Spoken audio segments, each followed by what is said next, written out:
안녕하세요. 매번 사연 듣기만 하다가 이렇게 사연을 보내보네요. 조금 지난 이야기이긴 한데 오랜만에 동서를 만났어요. 부쩍 살도 많이 빠진 것 같고 얼굴도 푸석푸석한 게 요즘 여간 고생이 많아 보입니다. 처음에는 이 동서가 무지막지하게 싫었어요. 조금 꼴불견이었거든요. 그때 당시 제가 결혼 3년 차가 되던 시절이었고 제 나이가 31살일 때입니다. 남편한테 1살 차이 연년생으로 동생이 있어요. 저한테는 도련님이죠. 도련님이 그때쯤 결혼을 하게 되었습니다. 동서는 간호사였고 그 사실에 저희 시부모님께서 동서를 꽤나 마음에 들어 하셨습니다. 간호사라는 직업 자체가 갖는 이미지가 좋잖아요. 봉사와 희생정신이 강한 그런 이미지요. 저는 아픈 사람 근처에만 가도 똑같이 아파지는 것 같아. 절대 꿈도 꿔본 직업군이 아니라서 그런지 저도 동서를 엄청 좋게 봤어요. 처음 도련님이 결혼한다고 동서를 온 가족들에게 소개시켜준 날이었어요. 간호사란 사람들을 상대하는 직업이라 그런지 아주 싹싹하고 부침성이 좋은 성격이었어요. 제잘제잘 떠들면서 동서의 주도로 식사 자리 분위기도 아주 좋았습니다. 그러다 동서가 저에게 언니는 무슨 일 하시냐면서 개인적인 것들을 물어보더니 제 가족들부터 해서 호구조사를 시작하더라고요. 저한테는 간호조무사를 하고 있는 여동생이 있는데 동생 이야기 들어보면 조무사라는 이유로 간호사들한테 무시를 많이 당한다는 말을 들어서 제가 외국계 회사 다니고 있다는 사실만 밝히고 제 가족과 연관된 다른 질문에는 되도록 대답을 하지 않았어요. 제가 외국계 회사를 다닌다고 하니 회사 이름이 뭐냐, 회사는 규모가 어떠며 위치는 어디냐, 이런 사소한 것들부터 거기서 무슨 일을 하시냐, 심지어는 제 연봉이 얼마인지 물어보더군요. 제가 얼마 받는 것까지 처음 보는 자리에서 물어본다는 게 조금 그래 보이긴 했어요. 사실 제가 받는 연봉이 적은 편이 아닌데 어디 가서 돈 많이 받는다고 자랑하기도 그렇잖아요. 그래서 대답을 안 하고 그냥 넘기려고 했습니다. 제가 맨 처음 취직했을 때는 연봉이 많은 편이 아니었습니다. 회사 자체가 신입 기간에는 연봉을 적게 주다가 연차수와 경력이 쌓이게 되면 연봉을 많이 올려주는 회사예요. 그리고 그 오르는 정도가 굉장히 높습니다. 결혼할 당시에는 신입 직원이었으니까 연봉이 엄청 적을 때예요. 그래서 지금 얼마 받는지는 남편만 알고 나머지 시댁 식구들은 그 당시 제가 얼마를 받는지 아무도 모르는 상황이었어요. 그때 받던 것보다 2배가 넘게 올랐지만 괜히 잘난 척하는 것인가도 싶고 솔직히 시댁 식구들한테 제 연봉 오른 사실을 알려주고 싶지도 않아서 동서의 질문에 우물쭈물 대답을 못하고 있었는데 시부모님께서 제가 결혼 준비하던 당시에 받던 연봉을 동서에게 말해주더군요. 첫째 며느리는 한 달에 200은 벌걸? 여자치고는 잘 버는 편이지 라고 대답을 하니 동서가 200 정도가 잘 버는 거라고요? 라고 말하더니 갑자기 자기 이야기를 시작했습니다. 도련님이 우리 와이프는 어쩌고 하면서 추켜 세워주고 결혼할 상대 챙겨주는 건 알겠는데 대화의 화제가 동서랑 제가 버는 돈의 차이가 얼마나 나는지 비교하듯이 말하고 있어서 정말 기분이 조금 그랬네요. 그 자리에 있는 누구도 동서한테 물어보지 않았는데 그 자리에서 동서가 자기 연봉을 그냥 오픈해버리더라고요. 3교대 할 때는 거의 4천 정도 받았는데 지금은 주간 근무만 하느라 그때보다 조금 줄었다면서 말하는데 저한테는 그게 저 들으라는 식으로 자랑하는 것처럼 들렸습니다. 그때는 그냥 그러려니 했어요. 어차피 자리의 주인공은 제가 아니고 도련님하고 동서였으니까요. 그리고 얼마 뒤 남편하고 도련님 내에서 넷이서 따로 2번째 만난 자리에서 동서가 갑자기 제 동생 이야기를 어디서 들었는지 제 동생이 조무사 한다면서요? 하면서 말을 걸어오더라고요. 아마 도련님이 말해준 건가 싶었어요. 동서는 오지랖을 부리며 저한테 제 동생이 궁금한 게 있으면 자기 연락처를 주라고 말하면서 도와줄 게 있으면 자기한테 연락을 하라고 하더라고요. 그러면서 조무사는 비전도 없고 간호사들한테 무시당하는 직업이니 동생한테 더 늦기 전에 대학 가서 진짜 간호사가 되는 공부를 하라고 하는 게 좋겠다는 식으로 제게 충고를 해왔어요. 그러면서 간호사 되기가 여간 힘든 게 아니라면서 자기가 얼마나 피 터지게 공부했는지 주구장창 설명을 늘어놓더니 일반 사무직하고 자기가 하는 일은 차원이 다르다는 식으로 말을 하더라고요. 일반 사무직을 하고 있는 저를 앞에 두고 그런 말을 하고 있으니 누가 들어도 저 들으라고 하는 식이었지요. 동서가 하는 일을 무시하는 건 아니지만 자기가 엄청 고귀하고 대우받는 일을 하는 듯 말하며 저를 깎아내리려 드는 게 뻔히 보여서 기분이 썩 좋지는 않았습니다. 그날 저녁 식사는 저희 집에서 하게 되었어요. 식사 준비하는데 동서가 저를 도와주는 것까지는 바라지 않았지만 저희 집안 구석구석을 돌아다니면서 저희 살림들 보고 이건 어디 브랜드냐 물어보고 가격은 얼마냐 물어보고 있더라고요.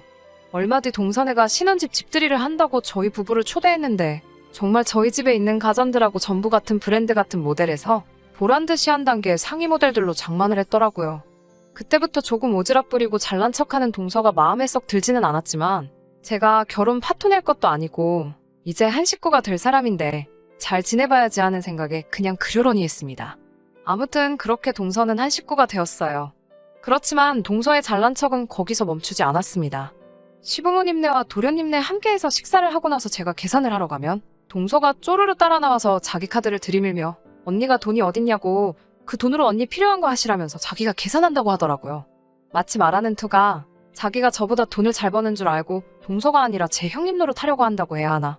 도련님네 신혼집이 가까운 편이라서 부부끼리 같이 저녁 식사라도 할라 치면 제가 회사 일 때문에 조금 늦거나 하는 경우가 있는데 언니네 회사는 그 돈 주고 사람 부리면서 늦게까지 잡아놓냐면서 정작 회사 다니는 저는 가만히 있는데 지가 더 열을 내더라고요. 늦게 온 저를 걱정해주며 회사를 까듯이 말하지만 실상은 저한테 그 돈 받고 그 시간까지 일하냐를 돌려서 말하려는 게 너무 티가 났어요. 그날 같이 식사를 하면서 어버이날도 다가오니 시부모님 그때에서 여행도 보내드리고 용돈도 어느 정도 드리자고 했더니 엄청 걱정해주는 표정으로 언니? 여행도 보내드리고 용돈도 드리면 돈이 한두 푼이 아닌데? 언니네 그 정도 형편이 되세요? 라고 물어보네요. 그해 여름은 남편하고 휴가 맞춰서 유럽 여행을 다녀왔어요. 아이 생기기 전에 유럽에는 꼭 다녀오자며 벼르고 벼르다가 다녀온 여행이었는데 휴가 때는 유럽 여행을 가기로 했다는 말에 언니 돈 잘 버나 봐요. 아주버님이 아주 힘드시겠어요. 라고 말하며 빈정대면서 이야기하는데 그러고는 얼마 뒤에 저한테 와서 자기들도 내년에 유럽 여행 가기로 예약했다고 자랑을 하더라고요. 사사건건 저랑 비교하려고 하고 만날 때마다 스트레스 받기는 하는데 솔직히 사소한 거 가지고 동서랑 기싸움 하느냐는 소리 들을까봐 어디 가서 말도 못하겠고 그런데 가만 생각해보니 이 모든 것의 원흉이 동서가 저보다 잘나고 돈도 훨씬 잘 번다고 생각하는 것 같아서 도련님이나 제 남편이나 직장도 비슷한 수준이고 버는 돈도 큰 차이가 없으니 저를 걸고 넘어지면서 두 부부를 비교했을 때 자기들이 더 형편이 낫다고 생각하는 거라는 생각이 들더라고요. 그렇다고 이제 와서 제 입으로 동서한테 응? 사실 내 연봉은 얼마야? 너보다 많이 벌지? 하는 것도 우스운 것 같고 다른 좋은 방법이 없나 생각했어요.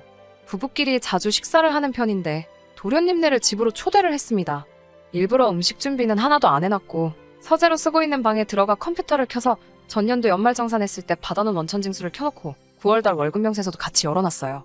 9월달 월급에 명절상여금이 포함되어 있어서 실수령액이 평소보다 훨씬 많았거든요. 전년도 원천징수도 비과세 제외하고 5천이 훌쩍 넘는 금액이었고요. 준비는 모두 끝났고 동서가 도착했을 때 아직 식사 준비가 덜 되었다고 하고 좀 쉬고 있으라고 말해줬어요. 동서 습성상 저희 집에 올 때마다 뭐 새로운 거 있나 없나 집안을 둘러보며 여기저기 들쑤시고 다니거든요. 일부러 서재 앞문에다가 이번에 새로 산 명품 가방을 걸어놨습니다.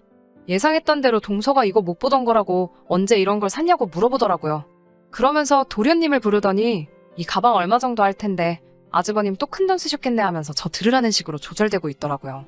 저는 그거 이번에 새로 산 거라고 급하게 음식 준비한다고 방 안에 둔다는 걸 깜빡했다고 동서에게 괜찮으면 방 안에 옷장에다가 넣어줄 수 있냐고 물어봤어요. 언니 형편에 이런 가방이 어쩌고 하면서 방에 들어가면서도 꼭 저 들으라는 식으로 가방이 얼마인지 서로 이야기를 하다가 갑자기 두 사람이 동시에 말이 없어지더라고요. 아마 제가 일부러 보라고 켜놓은 컴퓨터를 보고 있었나 봐요. 두 사람이 방에서 나오면서 도련님이 저한테 와, 형수님 엄청 부자셨네? 하면서 왜 말 안 해줬어요? 라고 말하며 나오더라고요. 그동안 동서 자랑에 한마디 해줬으면 싶었던 미련퉁이 남편이 그제서야 도련님네한테 몰랐냐면서 돈 그렇게 벌기 시작한 지 한참 됐다고 아마 도련님하고 자기하고 합친 거보다 저 혼자 버는 게 많을 거라면서 그제서야 제 자랑을 해주기 시작했네요. 동서는 그 상황에서 아무 말도 못하더라고요. 식사 준비 끝나고 밥 먹는데도 무슨 나라 이름 백성처럼 깨작대면서 먹다가 멍하니 어딘가 응시를 하고 괜히 한숨만 푹푹 내쉬고 있었고요.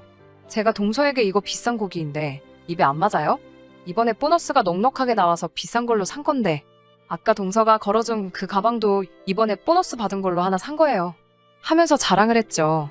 평소에는 가방 얼마 주고 샀냐, 생일 선물 받은 거냐 등등 꼬치꼬치 물어볼 동서가 그날따라 말도 한마디 안 하고 가만히 있다가 식사 후에 제가 내어온 커피만 마시고 바로 집으로 갔어요. 별거 아니겠지만 풀이 죽은 동서 뒷모습을 보니까 그동안 참아왔던 분이 풀리며 너무 후련하더라고요. 이제 어디 가서 돈 얘기나 회사 이야기는 안 할 것 같아서 그것도 너무 좋았고요. 아무튼 그때 당시에 시도 때도 없이 하는 동서의 비교질이 참 지치고 동서가 마음에 들지 않았는데 요즘 코로나다 뭐다 눈코 뜰 새 없이 바쁘고 고생하는 동서 보면 마음이 안쓰럽습니다. 동서가 하는 행동 거지가 마음에 안 들었을 뿐이지 요즘 동서 일하는 거 보면 정말 밤낮 없이 그 위험한 데서 고군분투하고 환자들뿐만 아니라 병이 더 확산되지 않게 정신없이 일하는 모습을 보면 어떤 의미로는 존경스러워요. 저는 정말 죽었다가 깨어나도 못할 일을 저희 동서가 하고 있습니다. 최근에 같이 식사할 때 파견 근무로 돈을 7천 가까이 벌었네 이런 이야기를 늘어놓는 걸 보니 이참에 또 자기 자랑 시작하려는가 싶기는 한데 이번만큼은 동서한테 져주려고요. 지금은 동서네랑도 사이도 좋고 서로 힘이 되면서 잘 살고 있습니다. 옛날 이야기인데 끝까지 들어주신 분들 너무 감사합니다. 좋은 사연 있으면 또 보내보도록 할게요. 끝까지 들어주셔서 감사합니다. 오늘의 사연은 여기까지입니다. 구독과 좋아요, 알람 설정 부탁드리고 더 좋은 사연으로 다시 찾아뵙겠습니다. 감사합니다.